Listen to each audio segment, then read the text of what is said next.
حاضرین، 11:15 بجے سے اکیڈمک سیشن کا پہلا اجلاس شروع ہونا تھا، لیکن افتتاحی اجلاس ہی 11:25 ہو رہے ہیں۔ اس وقت کافی تاخیر ہو چکی ہے، اور پہلے سیشن میں اس وقت کے صدر جناب پروفیسر سید مسعود احمد صاحب کا مقالہ بھی ہے۔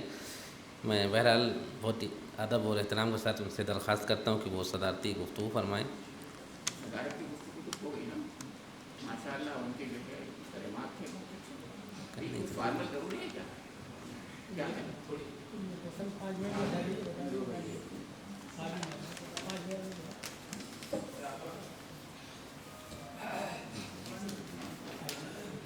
الحمدللہ رب العالمین، الصلاۃ والسلام علی رسولہ الامین وعلی آلہ وصحبہ اجمعین وعلی من تبعہم بإحسان الی یوم الدین۔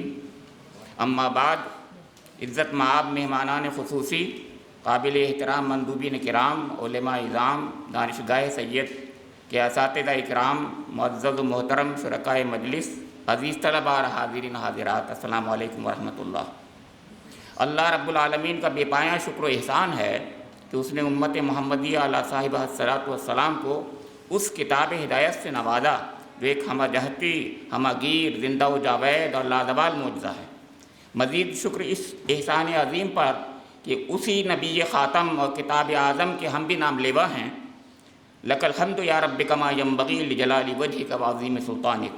اس بابرکت موقع پر خصوصی شکر خداوندی اس لیے بھی واجب ہے کہ رب کائنات نے ادارہ علوم القرآن کے حقیر و ناتواں کارکنان اور متوسلین کو اپنی عظیم نعمت یعنی قرآن مجید کی اس ادنا خدمت کی توفیق خاص بخشی کہ وہ اس وقت قرآن کریم کے اعجازی پہلو پر 2 روزہ قومی سیمینار کی افتتاحی محفل سجا چکے ہیں، اور رب کریم کے حضور بصمیم قلب دعا کرتے ہیں کہ رب ذوالجلال والاکرام اپنے کلام بے مثال اور معجزہ با کمال کے صدقہ و طفیل ان عاصی اور عاجز بندوں کی لاج رکھ لے، آمین یا ارحم الراحمین۔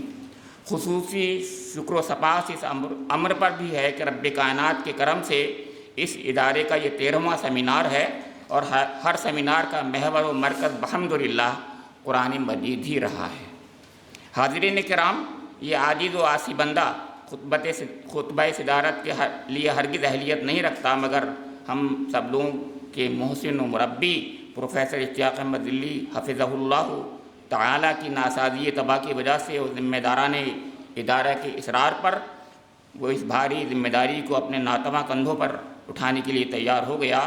انہ کان ظلوما جہولا کا مصداق یہ مشتقاقی آپ کی عدالت میں اپنی تمام تر کمزوریوں اور خامیوں کے ساتھ یہ مخلصانہ درخواست لے کر کھڑا ہے کہ اللہ تعالیٰ سے دعا کیجئے کہ وہ صدر ادارہ محترمی و مکرمی پروفیسر اشتیاق احمد ظلی صاحب کا سایہ تا دیر قائم رکھے، ان کو صحت کاملہ اور عاجلہ عطا فرمائے، اور ان کے بہت سے خطبات صدارت سے ماہرین انشاء و ادب کو شاد کام فرمائے، آمین یا رب العالمین۔ سامعین اور شرکائے جلسہ، میں صدر عالی وقار کی جانب سے، اپنی جانب سے اور جملہ اراکین ادارہ کی طرف سے تمام مہمانوں، مندوبوں اور شرکائے مجلس کو خوش آمدید کہتا ہوں، اور صمیم قلب سے آپ سب کا خیر مقدم کرتا ہوں۔ نیز آپ سبھی لوگوں کی تشریف آوری پر تہہ دل سے شکر گزار ہوں کہ شرکائے مجلس کی کثرت ہی مجالس کی کامیابی کی ضمانت و کسوٹی ہوتی ہے۔ محبین کلام اللہ، آپ لوگوں کی اس مبارک محفل میں شرکت ذمہ داران اور کارکنان ادارہ کے لیے باعث صد افتخار ہے۔ اللہ تعالیٰ آپ لوگوں کو اس حوصلہ افزائی پر اجر عظیم سے نوازے۔ البتہ شکریہ کے پہلے مستحق تو ہمارے قابل صد احترام مہمانان خصوصی اور مندوبین کرام ہیں، جنہوں نے اس محفل کو حقیقی رونق بخشی ہے۔ میں سب سے پہلے اس مجلس کے مہمان خصوصی اور اپنے مشفق محترم و مکرم ڈاکٹر شفیق احمد اصلاحی دام ظلہ العالی کا تہ دل سے ممنون و مشکور ہوں کہ انہوں نے پیرانہ سالی میں ہماری دعوت پر لبیک کہا اور لمبے سفر کی صعوبت مشقت برداشت کر کے ہم خردوں کی حوصلہ افزائی فرمائی۔ مجھے قوی امید ہے کہ تمام شرکائے سیمینار ان کی نصیحتوں اور قیمتی باتوں کو حرز جان بنائیں گے انشاءاللہ تعالی۔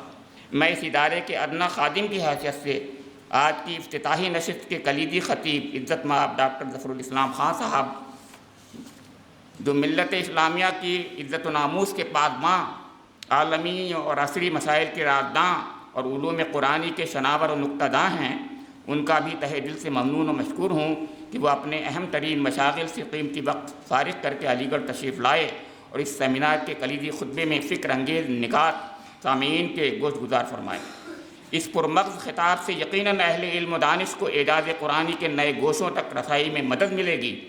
میں اللہ تعالیٰ کی ذات کریمانہ سے بجا طور پر امید کرتا ہوں کہ یہ کلیدی خطاب اور اس کے بعد پیش کیے جانے والے تمام مقالات سیمینار ہمارے علمی افق میں عظیم وسعت بخشیں گے اور امت مسلمہ کے قرآن مجید سے مطلوبہ و مستحکم تعلق قائم کرنے میں ممد و معاون ہوں گے، نیز دعوت و اشاعت قرآن اسلام کی راہ میں ایک نیا سنگ میل ثابت ہوں گے۔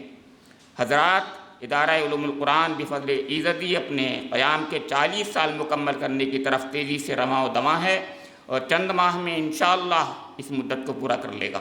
1984 سے شروع ہوا ہے یہ۔ جب ہم ماضی سے حال کا مقابلہ کر کے ادارے کی سرگرمیوں کا جائزہ لیتے ہیں تو ہمارا سر شکر الہی سے جھک جاتا ہے اور قلب احساس طمانینت سے لبریز ہو جاتا ہے۔ اس پر ارشاد ربانی یاد آ رہا ہے، قل ان الفضل بید اللہ یؤتیہ من یشاء واللہ واسع علیم۔ اس کے ساتھ اپنی کوتاہیاں بھی یاد آتی ہیں۔ اللہ تعالیٰ ہماری تمام کوتاہیوں سے صرف نظر کر کے اس ادارے کو دن دونی اور رات چوگنی ترقیوں سے سرفراز فرمائے۔ اس وقت یہ بھی جی چاہتا ہے کہ آپ لوگوں کے گوش گزار کر دوں کہ اس ادارے علوم القرآن کے زیر سایہ ایک نیا پروجیکٹ قرآن کی آفاقی تفسیر کی تیاری کے تعلق سے بھی شروع کیا گیا ہے۔ آپ سبھی حضرات سے اس سلسلے میں خصوصی دعاؤں کی درخواست ہے۔ ربنا آتنا من لدنک رحمۃ وہیئ لنا من امرنا رشدا۔ معزز دوستو، بڑی ناسپاسی ہوگی اگر اس موقع پر ادارہ علوم القرآن کے تمام اراکین اور نوجوان رضاکاران سیمینار کی حوصلہ افزائی کے لیے کلمات تشکر ادا نہ کیے جائیں۔ اللہ تعالیٰ ان تمام بزرگوں، ساتھیوں اور نوجوانوں کو جزائے خیر سے نوازے جنہوں نے پوری یکسوئی اور تندہی سے اس سیمینار کو کامیاب کرنے میں دامے درمے قدمے سخنے اپنا تعاون پیش کیا ہے۔ عزیزان گرامی، ان ساری محنتوں اور کاوشوں کے باوجود میں اعتراف کرتا ہوں کہ اب تک شعوری اور لاشعوری طور پر ہم لوگوں سے بہت سی غلطیاں بلکہ گستاخیاں سرزد ہو گئی ہوں گی اور آگے بھی امکان ہے کہ بعد ایسے مواقع آئیں جبکہ مہمان نوازی میں کوتاہی اور مندوبین کی دل آزاری اور دل شکنی ہو جائے۔ اس حالت میں آپ لوگوں کی اعلیٰ ظرفی سے امید کرتا ہوں کہ ایسے تمام مواقع پر ہماری فروغ گزاشتوں سے صرف نظر کر کے خصوصی عفو درگزر سے کام لیں گے۔ میں ذاتی طور پر بھی معافی کا خواستگار ہوں اور رب کریم سے بھی دعا کرتا ہوں کہ اللہ تعالیٰ ہماری کوتاہیوں، خطاؤں اور لغزشوں کو محض اپنے کرم فضل سے معاف فرما دے اور قرآن کریم کی نسبت حوالے سے کی جانے والی ان حقیر کاوشوں کو شرف قبولیت بخشے۔ آمین یا رب العالمین۔ اس دعا کے ساتھ ہی عاجز و حقیر آپ حضرات سے رخصت کی اجازت چاہتا ہے۔ وآخر دعوانا الحمدللہ رب العالمین۔